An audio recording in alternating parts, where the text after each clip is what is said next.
Michelle Royal, CEO and founder of RIDG. Obviously, I made a little bit of an introduction before. My company, and you'll hear a little more about that in the story that you're about to hear. My company was founded 10 years ago. 3 years we went through the brand change where we really committed to the innovation and design thinking work. We work primarily with organizations that are looking to double their growth, and that means a lot of different things. It could be financial, it could be within their teams themselves. So that's everything from 15 to $75 million companies typically. And then we also work with Fortune 100 companies. We're the team that's hired to work with their internal facing strategic teams. So the majority of the work that we do you never see. You never get to see it because it's all about the inside job. And it's all about the inside job as we drive it, which is using visualization, innovation, and design thinking. And that's been a passion of mine for a long time. And you're experiencing some of the design thinking or some of the visualization, which is what you can see, which is the work that we do at conferences, where we clarify the ideas and make them really palatable in a one-page, presentation on a page is what we call it. And then that gets distributed and you can share that and remember, reignite everything that you learned. I'm really grateful to be here today. If we can all stand up for just a moment because we just came back from a great break. We're going to reset. We're going to do just a little bit of a reset. I know some of you have your poses. And so before we do the pose, though, we're going to do what's called a reset breath. And the reset breath is really simple. I'm going to stand up on the stage, actually, just to get us in the right frame of mind. This is a one-breath meditation that can be done anywhere, be it if you're standing in a conference room, sitting in a chair, if all of a sudden you get faced with a situation that maybe you feel a little alarmed about and aren't sure what your next step is, or you just need to catch yourself in the middle of a chaotic moment. It's really, really simple. You're going to take your left hand, you're going to put it on your heart, and then your right hand goes on your belly. And the reset breath is a little counterintuitive because you start with the exhale out the mouth. And then you breathe in through your nose, and then you exhale through the mouth again. This reset breath is a very powerful, simple 3-second tool. So I'm going to demonstrate first.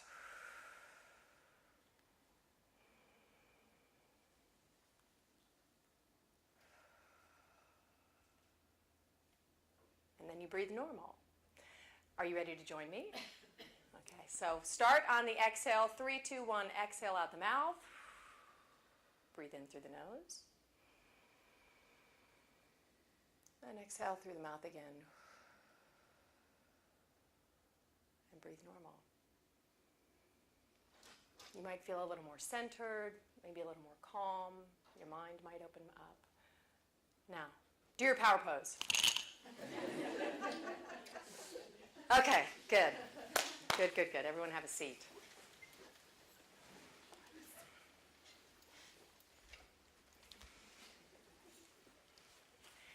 This is what I've been searching for my whole life.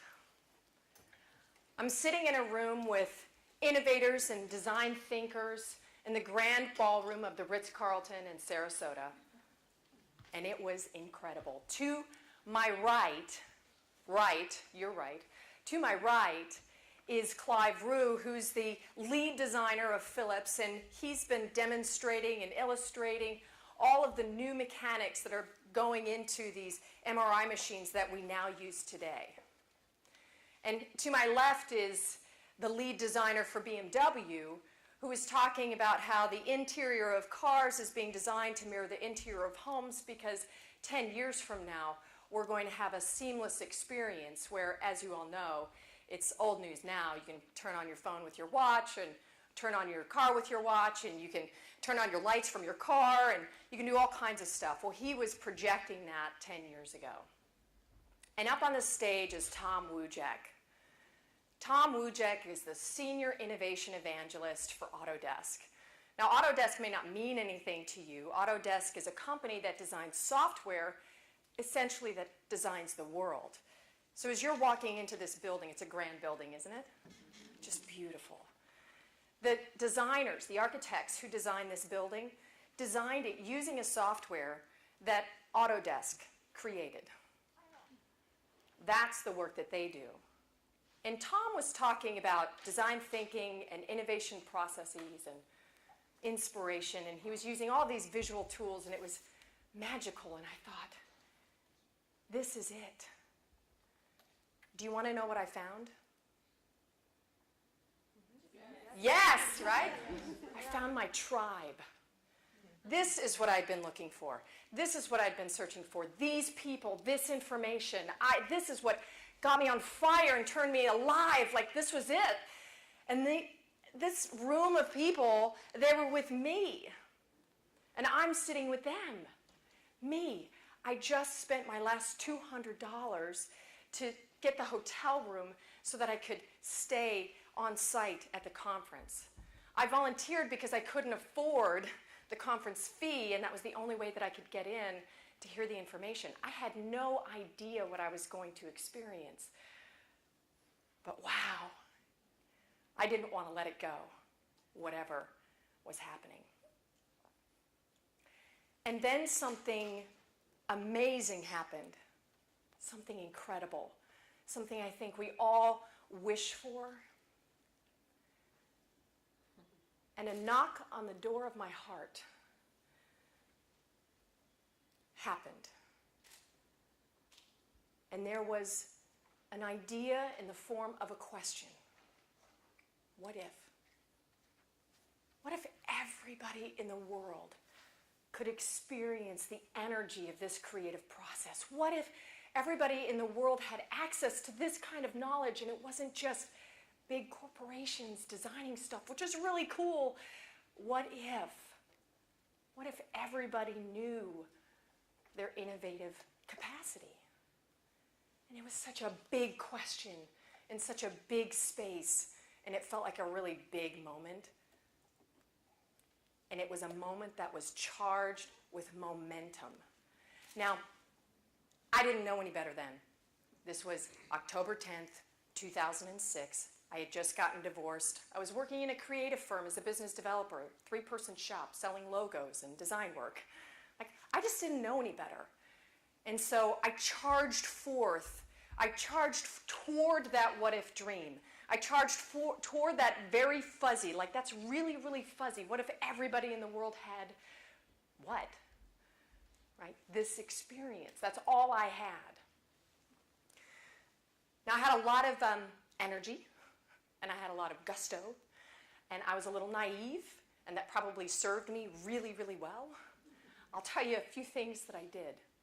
Whatever resources I had at the moment, which was really had to do with asking questions and putting myself in front of people that I thought might be able to give me the answers, I just used all of that energy. So one of the things I did is I went up to Tom Wujek, and may have tackled him a little bit, but I mean, I went up to him and I was like, Tom, what you're doing is amazing. What do I need to do? And he said, well, you should probably continue to attend conferences, and whatever you do, do it with visual thinking. Visual thinking is the core. It's the core. I didn't even know what these things were. I don't even know what they are. Like pictures to solve problems. I don't know. I didn't even know, but I was like, okay, that sounds great.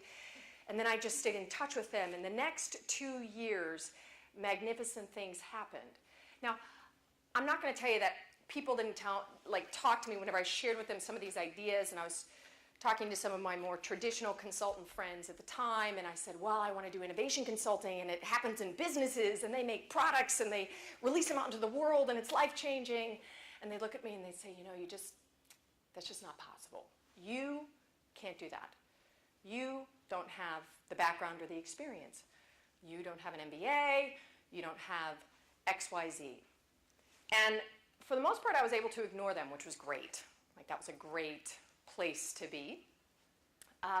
And then in the ignoring of them, I did continue forward. So I just researched, and I researched all different kinds of books and what the innovation process would look like. I read a lot. I traveled. I went to places like Austin, like wherever I thought this stuff was happening. And literally, I was throwing spaghetti at the wall. I was, whatever is going to work, So I'd go to Austin, and I went to Chicago, and I was in California, and I went to different conferences, and I continued to stalk Tom Wujek, and so, you know, I'm like constantly in front of him and his life, and wherever he was, I thought, well, that's where I need to be because Tom's there, so I'm just going to go ahead and just go there. And it was really helpful because I didn't know any better, and in the not knowing any better, some amazing things happened. One of them was that I was able to eventually, after 2 years, meet a group of visual thinkers, which became another tribe. Like, this was like the core tribe of my tribe. And this tribe, these are people who, and there's an important lesson out of this, the proximity is power. Like, these were the thought leaders in visual thinking and innovation. Here's Tom. I don't know if I have a pointer. There's Tom. I don't. Tom's to the very right. That's Tom Wujek. Next to him is David Sibit, who's the founder of graphic facilitation, which is one of the core skills that our firm is based on. Next to him is Tom Crawford, who ran VizThink, an organization that no longer exists, but existed for about 5 years. Next to him is Dave Gray, who's also another mentor of mine, who's written multiple books and is now with me exploring change management. And then there's me with long hair. And then Nancy Duarte, who transformed storytelling and continues to transform storytelling as a core competency in business. And then there's Elizabeth Pastor, who founded this process called humanific, or human-centered design, putting the human at the core of the problems that we're solving from a business standpoint. And these were my peers. And at the time, I still kind of couldn't believe it. But we came together for a 2-day workshop, and this was right before I was leaving for, believe it or not, Europe. I was going to work with the European Union to be an innovation coach. This was still unbelievable to me. I couldn't believe that these things were happening because 2 years before I had friends telling me that's not possible. And I just kept going. I just kept showing up. And so we're together for 2 days, and I just had to show you a little bit of what it was like. It was April 30th, 2009.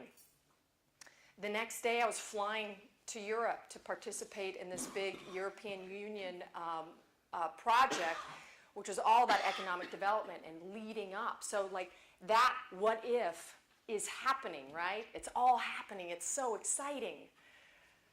And this is what it looked like, and I got a real sense for all of how this process worked. Prior to that, I did a lot of research, and I was talking to a lot of people, and I would take almost every single meeting. And it was just incredible. And so there were notes up on the wall, and we're exploring, and we're doing diverging, which is exploding out, and we're converging, which is coming back together. And we're exploring this big, wild world of visual thinking, which nobody could really explain at the time. And then I went to Europe, and it continued even more. And this is Herman Geer. Herman Geer, what happened? Anyone? Hello? Can you fix this for me? So Herman Geer was one of the individuals who codified the innovation process for SRI, the Stanford Research Institute, and helped them rebirth. Right? They were a dying institute, and they helped them find their new path again. Oh, you want to test it? Thank you. And so Herman is still one of my mentors today. These people are still in my life today. And proximity made all the difference for me as far as the doors that opened. And proximity had nothing to do other than I had some guts to be able to ask for it and some resilience. I just wouldn't leave them alone. And so that was really fantastic. And for 6 months I worked in Europe, and I was doing the work.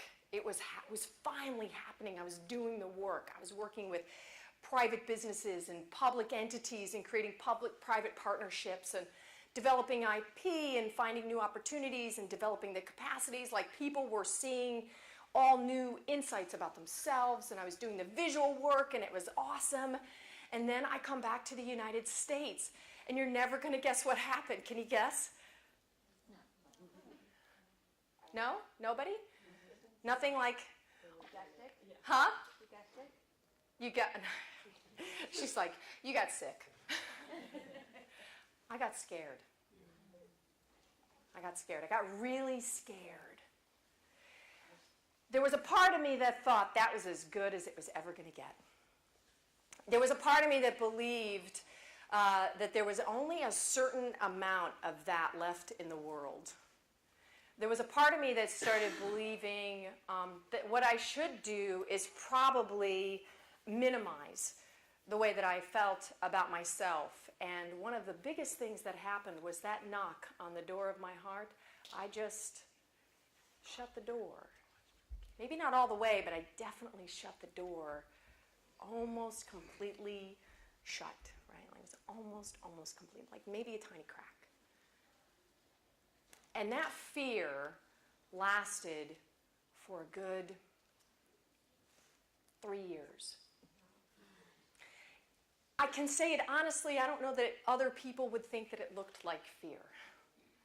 I don't think that they would say that it looked like that's what was happening to me, because at that time, what Nona Lee just discussed, which was about the imposter syndrome, I really felt like an imposter.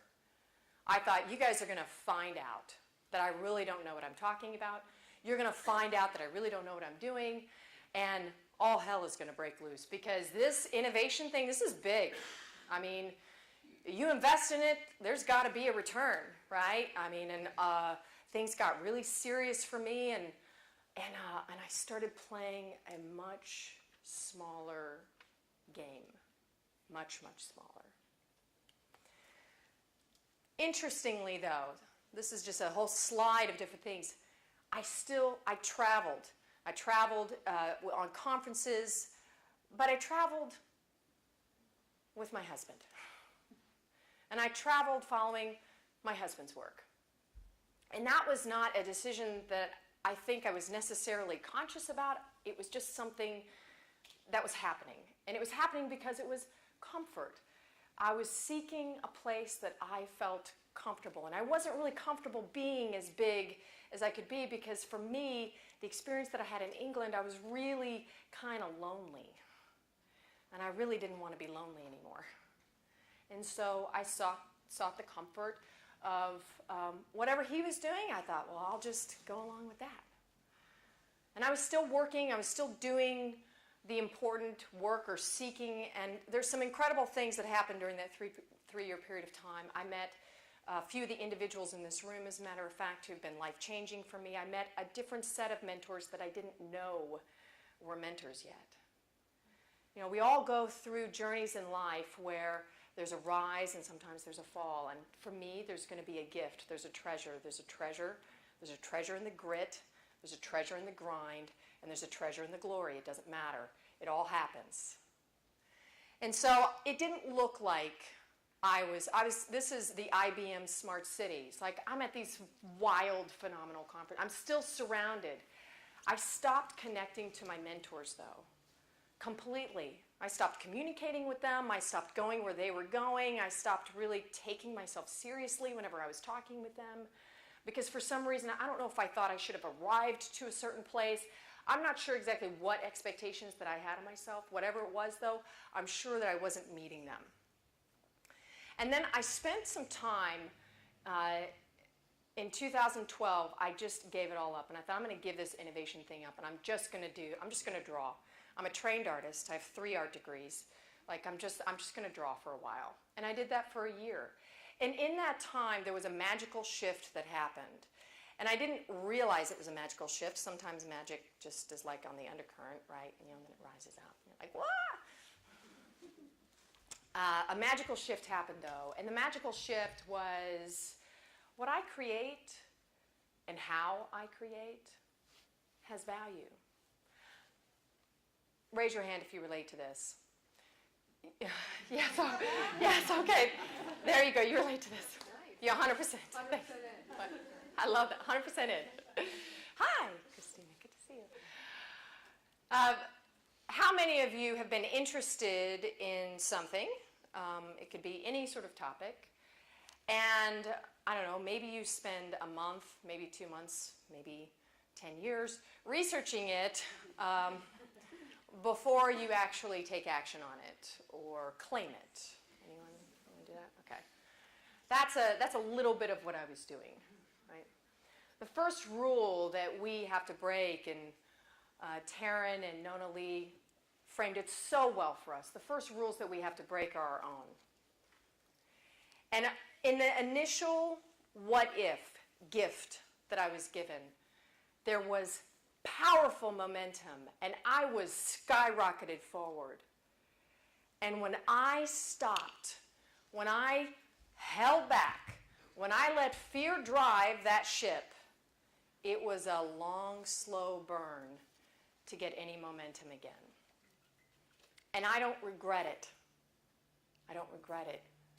It's just the journey that I went through. So I spent a year making art, and then I thought, and I was doing things like what Carrie is doing. I invested 100% in the visual thinking part of it, which was really great. It was a natural strength of mine and allowed me to find a presence and a skill and a confidence that I needed. I had to go back to that very early place, that my childhood strengths. I had to go back to that. And then I had, I guess, what you might call a working girl moment. Does anyone remember the movie, The Working Girl? Melanie Griffith plays Tess McGill. Tess McGill's from the wrong side of the city. And she's a secretary in the corporate world.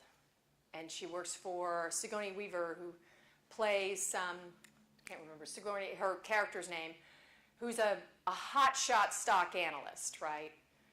And Tess, with her grit and her resourcefulness and her strategy, she sees some opportunities and is able to leverage all of these resources that are not inherent in the corporate world to create something completely new in the world. And do you guys remember the end scene of The Working Girl? If you haven't seen the movie, it's a great scene. You can even see it on YouTube. The end scene is she goes up, through this opportunity, someone saw her talent and they said, come on board, we want you to work for us. And she said, great. She shows up, she sees someone's in her office, in a office. She goes to sit out in the secretary booth, and when she comes back out, the woman says, what are you doing? And she says, well, I'm here to work. And she says, well, you're in my desk. You have the office, which overlooks New York. It's like a beautiful, beautiful scene, and she's in awe. She can't believe it. And the first thing she does is she calls up her friend, Sin. If you haven't had 80s hair like this, I recommend that you get some of that along with the movie, because it's awesome. Played by Joan Cusack, who's phenomenal.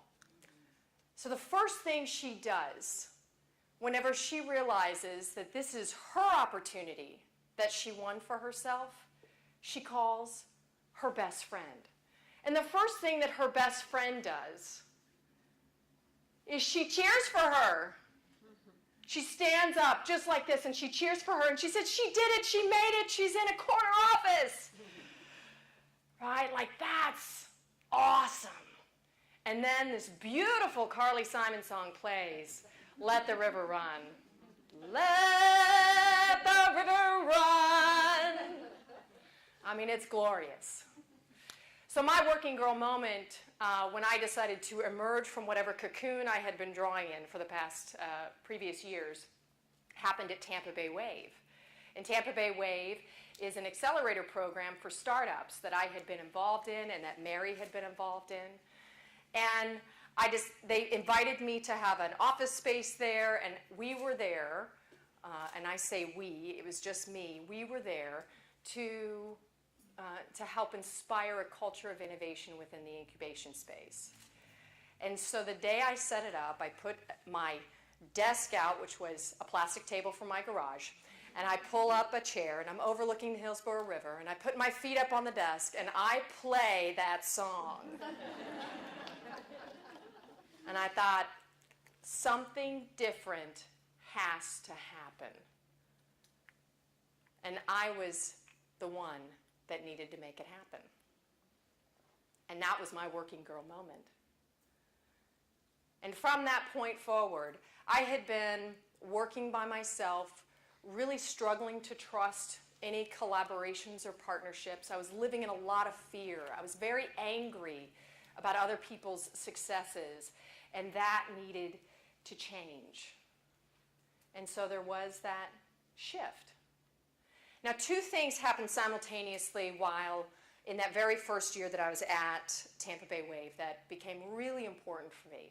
I had incredible loss, and I had some incredible wins. The incredible loss was that within the first 3 months of me being there, my mother-in-law, my father, and my spiritual mentor of 10 years died. And the rug was pulled out from underneath me. And then I did become sick. And I had to go in a different survival mode. This time, though, it was public. It was a public thing. Because I was not going to give up on this RIDG, this Royal Innovation Design Group that I had committed to. I wasn't going to give up on that. The other thing that happened was that I was invited to come back to Europe to be a teaching fellow at a university and earn a Master's of Business Innovation. One of my own limiting beliefs was that I didn't have enough education. I have 4 degrees, folks, so like, come on. But I didn't believe that I did, and so I was not only asked to come back and earn a degree, I was asked to be a teaching fellow and to share the visual thinking, all that stuff that I had just been playing in, and to share that and develop it into their curriculum. Big wins, big loss. A whole lot of uncertainty.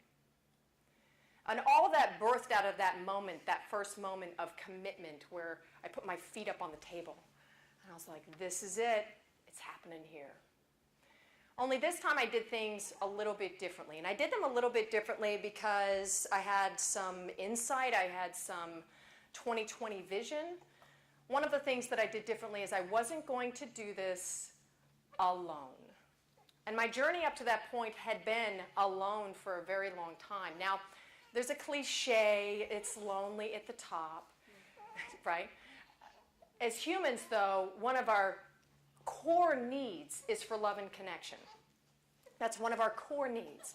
And that's one of the core needs that really, really drove me. So anytime I started feeling success, I would pull back because I didn't want to be alone at the top.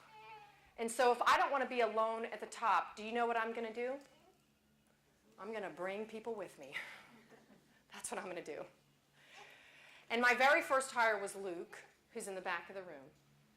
That was my very first hire was Luke. And that was a really auspicious moment, which is a story for another day. I'll talk about him in a little bit, too. Just an incredible experience. And have you ever seen the talk, I can't remember the guy's name, about the importance of leadership? It's not the leader that matters, it's the first follower. The first follower. Luke was my first follower. And as a result, I began to invest everything I could in him. And my life changed at that moment. That was a big win, really big win. The other thing that was happening was that I was playing a lot of games, and I don't mean metaphorically. I mean, I was playing a lot of games, like Settlers of Catan. Anyone? Anyone? Anyone? Settlers of Catan? We got some geeks in the room? All right, good. So what started off as 3 games, 1 Christmas as a gift to my husband is now literally, you can't really see it. We have 3,000 games in our house now, board games. He is an avid hobbyist and collector, right? So every single day I'm asked to play a game, I kid you not. He could be traveling and he's thinking about the game we're going to play whenever we get together. That's our, that's our romantic life. Let's play some games. So I've spent probably 1,000 hours playing games.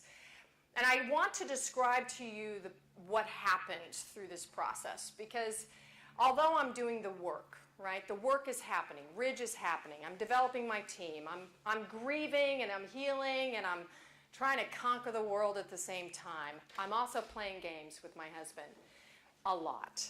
And a very interesting phenomenon happened. He studies 16 hours per game. He watches videos. He reads the rules. He will even, at home, lay the game out and play it by himself. Right? So here he is. He plays one player, then he'll come over here, he'll play that player. I mean, he wants to understand how to play this game. He's done this 3,000 times. I'm not kidding. He is invested in this process. And then he asks me to play a game, and I'll play the game with him. He's super excited. He can't wait. He's describing the game to me, and he's giving me several things which are really important. He's giving me first the end objective of the game.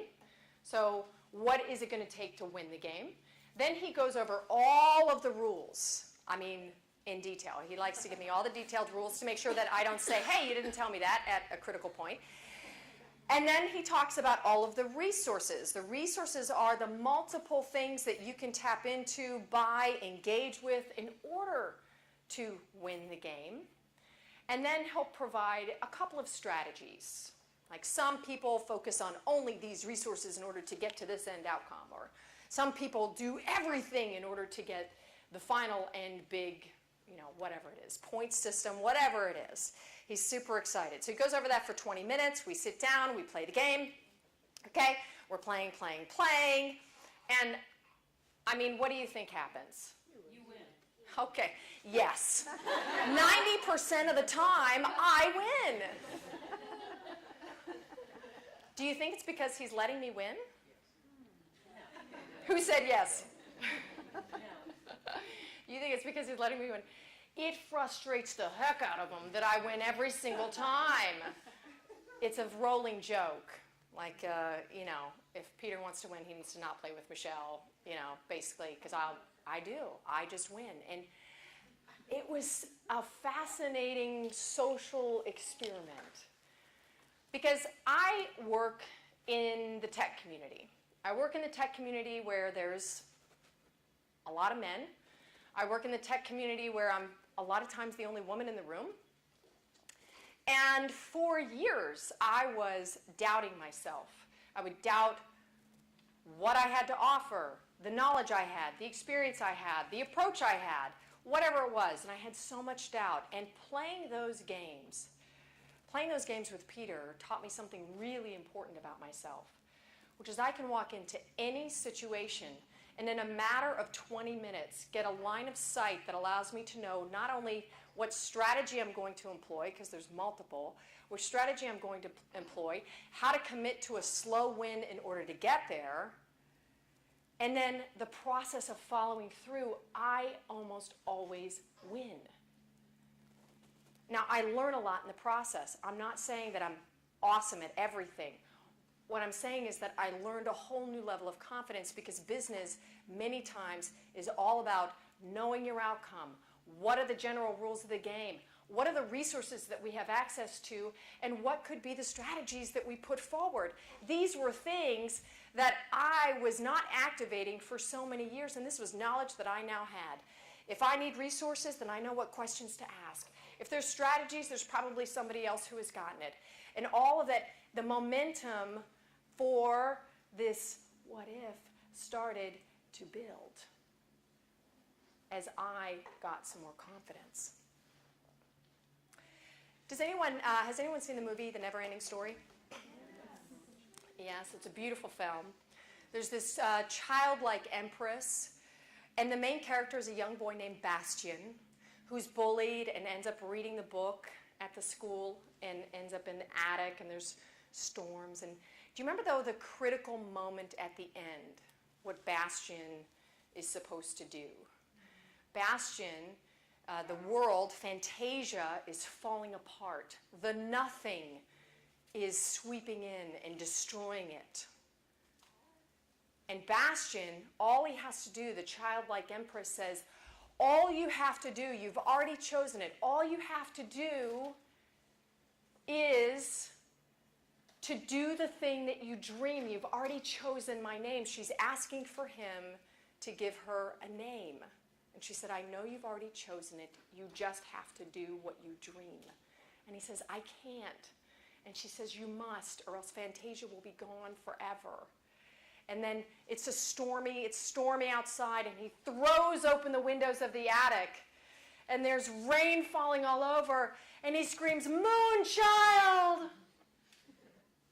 And then it goes completely silent. And there's this beautiful scene where there's just this one little ball of golden light. It's tiny. And he said, what happened? And she said, Fantasia is gone. He said, well, then that's it. What was that for? And she said, no, you don't understand. This is the last grain of sand left of Fantasia. And she hands it to him and puts it right there in the palm of his hand. And he said, what do I do with this? And she said, everything that makes Fantasia is within you. What do you wish for? And he said, I don't know. And she said, the more you wish, the more fantastic it will become. And so he wishes.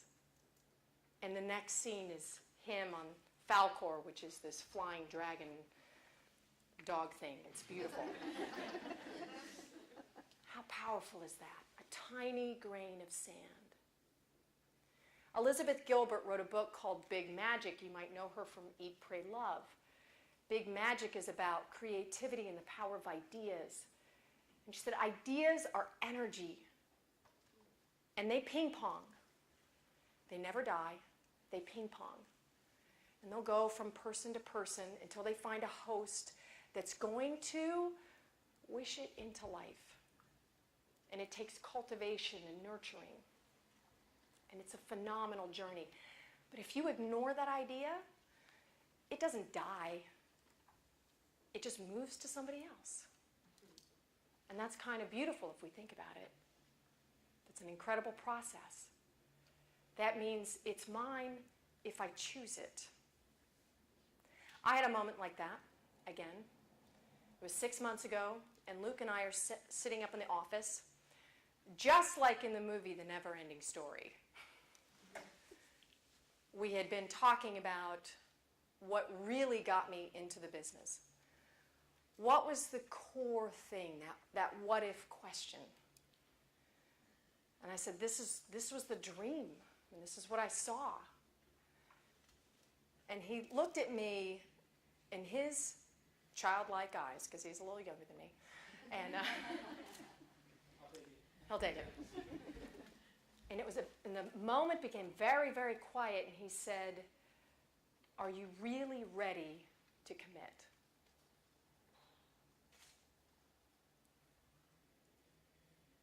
Am I really ready to commit?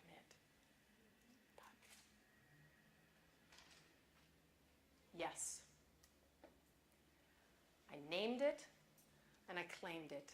That was my grain of sand. This is mine to cultivate. I'm going to do this. We are going to do this. And so we started on the journey again. And we unpacked what was to be the business model to support whatever wishes needed to come true within my own Fantasia. And in that process, uncovered one of the greatest gifts that we have to offer, which is to continue to equip people with their creative capacities. And you are now all part of that. For me, you are a manifestation of that today. For me, you are the most important people in my life that I could be around right now. And it's an incredible honor to have this. The other thing that we committed to was the development of taking all of this knowledge that I have and turning it into a resource that you can use. So if we were able to unlock the creative capacities, one of the things that it might look like, and this is our RIDG, that's our Everest, that's what you are participating in, is this power timeline. The power timeline is one tool. I'm not going to go into the whole exercise now because we'll need another 30 minutes. But you can download the power timeline. There's instructions. This is one way to take the strength of your past and infuse it with the power of your future, of your potential, and use this as a daily tool, as Nona Lee and Taryn talked about, the silent dividends. This is something you can hang on your wall. You've done the power timeline. It's something you can hang on your wall. This is one of the tools that you can use to equip yourself as you move forward into whatever dream it is that you have. And so my question for you, if you will, and before I do that, who here, you are all part of my tribe. So who here is actually, that I know that you are part of my tribe? Leslie, will you stand up? Mary, Robin, Jennifer, my True North women, will you stand up? Joran, you can stand up too. Sarah, you can stand up too. Kathy, Amelia, you're part of my tribe. You're one of my students, which is incredible. Who else have I done something? Who else is in my tribe? So Deb, Luke, Gracie. 3 years ago, there was nobody in my life that I could turn to for mentorship, guidance, strategy, resourcefulness to unlock that. Heather. And these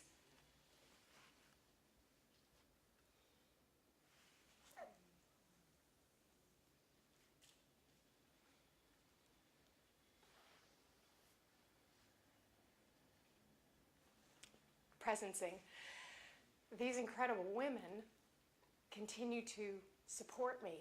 And it's not just women. There's a lot of people in my life who support me, and we support each other.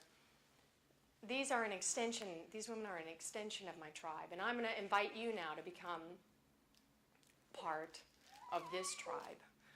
Are you ready? Yes. Yes? How about everyone stand up? And I'd like you to hold out your hand, and let's imagine, hold out your hand, and let's imagine that I am gifting you with a single grain of sand, of whatever it is your wish is, of your biggest dream, of that biggest possibility. And if you'll look in the palm of your hand, if you can really see it, and how beautiful that is, and how much it glows, how much all it's waiting to do is for you to wish with it and for it. Do you want to know my wish, my true wish? What the clarity is around that wish? My wish is that 1 billion people in this world have unlocked their innovation potential. Maybe I have a role in it. Maybe I inspire someone else who has a role in it. 1 billion people, though, where we're able to problem solve, where we're able to face the complexities of life together and do it in our own ingenious way. That is my wish. I see a world where that is truly possible. So as you hold your wish in your hand, I want you to say that what you know, what your experience is, what this wish is, it matters. Where you came from, what your personal journey is, it all matters. The work that you do, it matters. It matters because what you bring to it matters. I believe that we are as brilliant as 1 billion shining stars. And so to me, whenever I look out to you, I see beams of light. I see shining stars. And to me, one day, it will look like this. This is what we are creating. This is the power that you bring. This is the game that we're playing together. And I thank you. Thank you.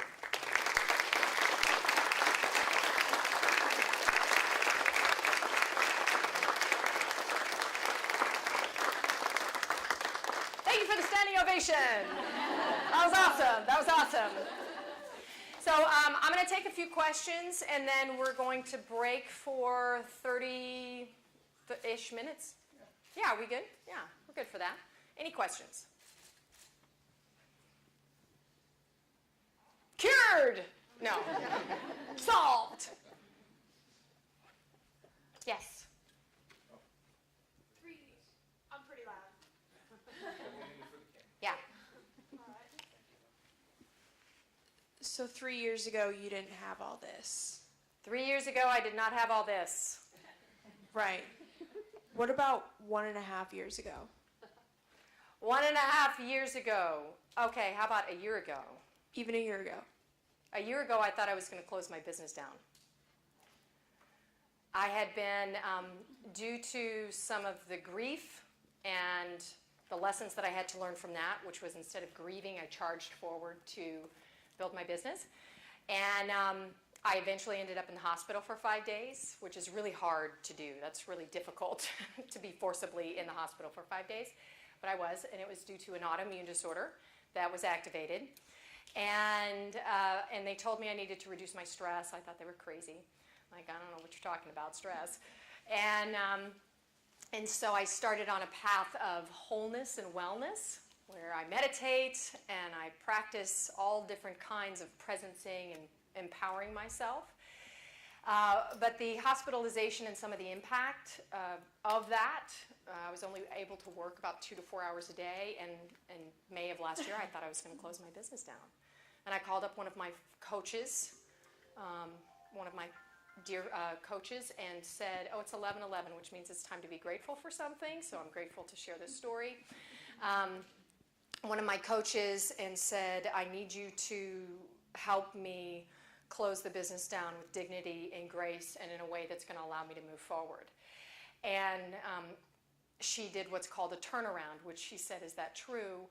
And then we examined what was really happening. We identified 3 opportunities. I landed a contract that kept the business going for a few more months, and then I started investing.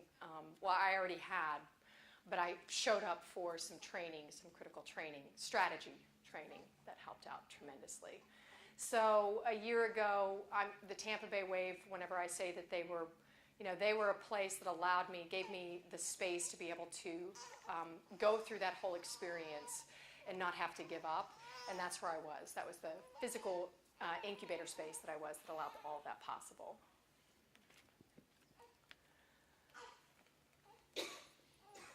I'm not about to close my business down, by the way. I don't know if you can tell that.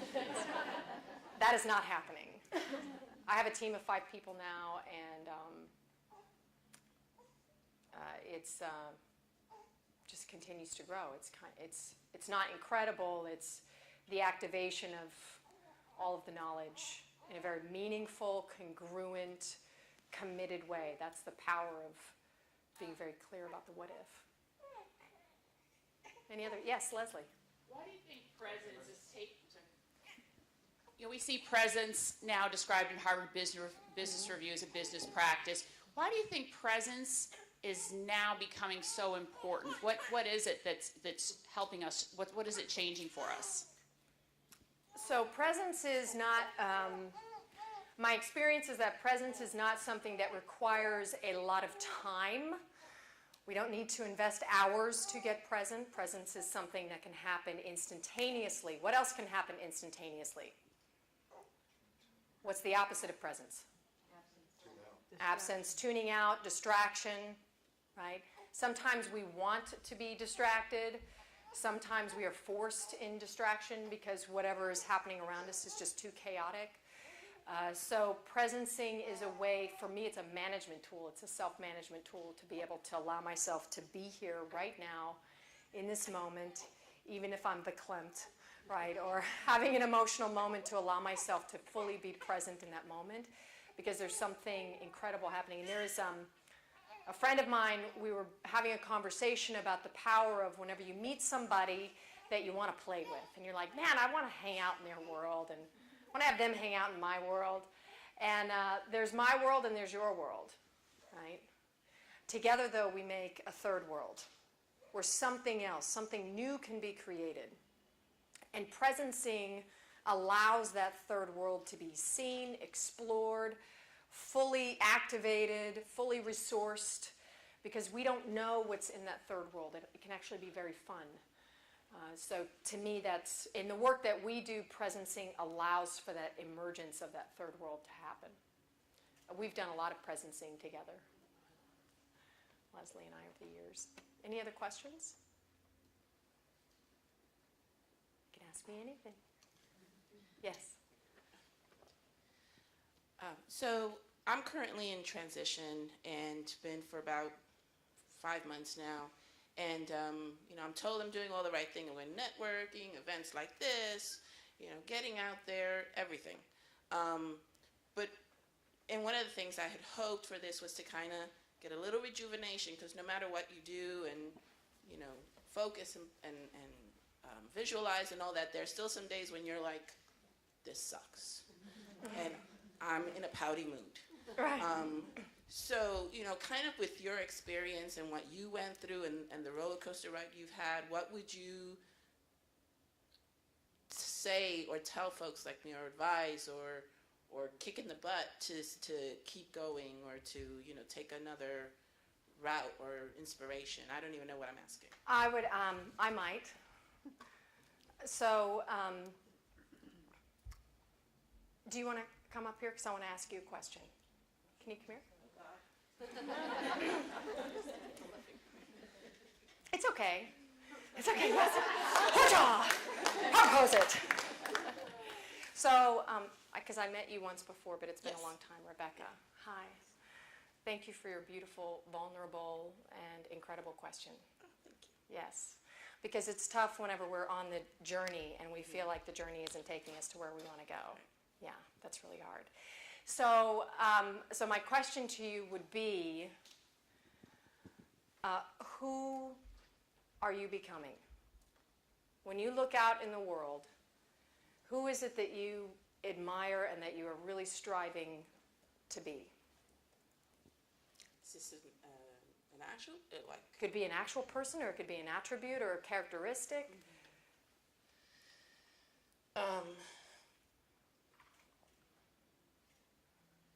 So many visions come. Oh, that's awesome. That's exciting, isn't it? She's like, whoa! It's too many. It's too Okay. much. I guess I would. Top three. What about you? A top three. Yeah. I really see myself as a leader of a company, of my role in a company. I'm in HR, human resources. Okay. So I see myself as the leader of that function. Okay. So you are a leader. I'm a leader. Okay. And I'm looking on an individual or personal side, I'm looking for peace, because again, I've raised kids, husband, houses, blah, blah, blah, blah, blah, blah. And at this stage of the game, I'm just looking for peace. Peace. Okay. And top third, like, is there somebody whom you admire or that you look towards that you think that they are an exemplification of those two things? Yes. A peaceful leader. A peaceful leader. I would say a very good friend of mine, mentor, sister, comrade in arms, Cheryl Brown. She's a CHRO for a local credit union, and like when I'm down, I think of her. Okay. So Cheryl is your primary mentor. Is there anyone out there in the world that you aren't currently connected with that emulates that for you? I'm not sure what you're asking. Oh, I don't know. I mean, there's an Oprah or there's an Ellen. I mean, I don't know. Are you funny? I'm just kidding. Depends how many drinks I That was funny.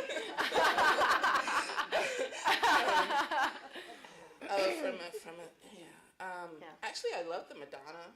Okay. I mean, Madonna. I have a little Madonna has some peacefulness, right? What is that, Kabbalah? Kabbalah, Right? yeah. She does Kabbalah, Yeah. and she's I mean, a leader.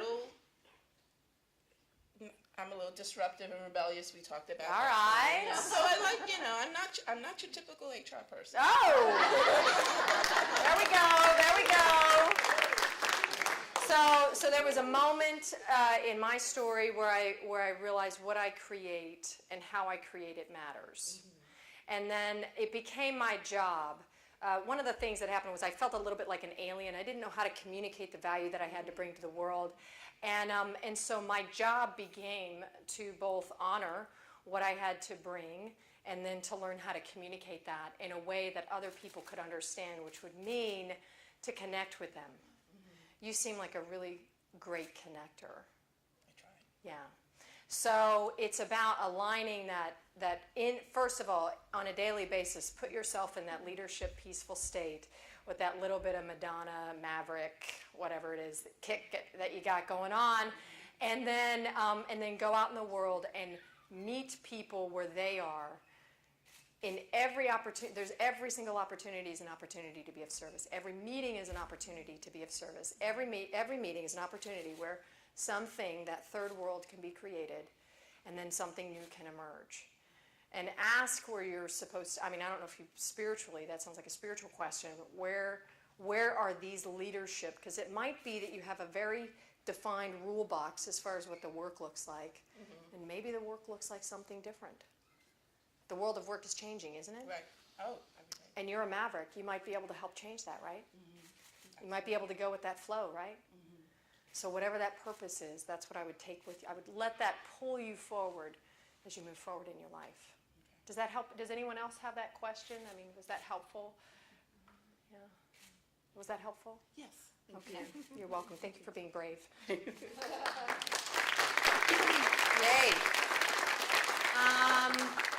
One more? Okay, 15 minutes? Okay. Is it because 11:30 is when we start? Okay, because we started a little bit. If you have any other questions, you can talk to me directly, unless you have a question that you think everybody must hear. Do you have? Hold on, because she had her hand raised. Did you? Yeah. Oh, no, I was just, You were just relating. Okay, all right. in the same boat. Okay, all right. Well, then we are going to take a 15-minute break. Okay, so we're going to take a 15-minute break. I want to direct you to a couple of things. Number one, I don't think she was in the room. Jennifer, she didn't even stand. Jennifer Oppold, if you'll let her stand, please. Jennifer Oppold. So one of the things that happened was I gained a lot of weight over the past years, and I made a commitment to regaining some balance in my health, and I was looking for a tribe, literally, to belong to, and the Rise and Shine tribe became the tribe that helped me have some accountability and look at it through a really vulnerable, fun place. And so Jennifer has her Rise and Shine tribe booth. Feel free to ask her any questions. It's one of the most incredible. It's very counterintuitive for me, because I'm used to like drill, let's work out, and just a very gentle and accepting way of approaching your overall health. She's incredible. Please check out her booth. We have our booth. If you're interested in seeing the work that we do, you can go to our booth.